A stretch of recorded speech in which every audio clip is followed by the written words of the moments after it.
કલ્કી, જે નકળંગ નામથી પણ ઓળખાય છે, જે ભગવાન વિષ્ણુનો હવે પછી થનાર અવતાર મનાય છે. પુરાણ કથાઓ અનુસાર કળિયુગમાં પાપ તથા અત્યાચાર હદ ઉપરાંત વધી જવાથી જગતમાંથી દુષ્ટોના સંહાર માટે કલ્કી અવતાર પ્રગટ થશે, જેનું એક મંદિર અમદાવાદના દસક્રોયમાં આવેલું છે. આ વાત બહુ ઓછા લોકો જાણતા હશે. સમગ્ર વિશ્વમાં આ પ્રથમ મંદિર છે જ્યાં કલ્કી અવતારની મૂર્તિ પ્રસ્થાપિત છે. સાથે જ આ સ્થળે ભગવાન વિષ્ણુના 9 અવતારની પણ પૂજા થાય છે. તો સાથે જ આવનારા અવતાર કલ્કીની પણ અહીં વિશાળ પ્રતિમા જોવા મળે છે. આ સ્થળે ચારેય યુગમાં મહત્વપૂર્ણ યોગદાન આપનાર ઋષિમુનિઓની મૂર્તિ પણ પ્રસ્થાપિત કરવામાં આવી છે. આ સ્થળની સ્થાપના સંત હંસતેજજી મહારાજે કરી હતી.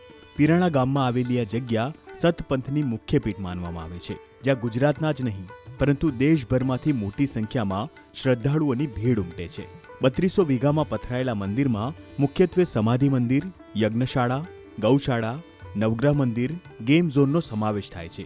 આ સ્થળે ગુરુવાર અને રવિવારે ભક્તોનો જમાવડો જોવા મળે છે.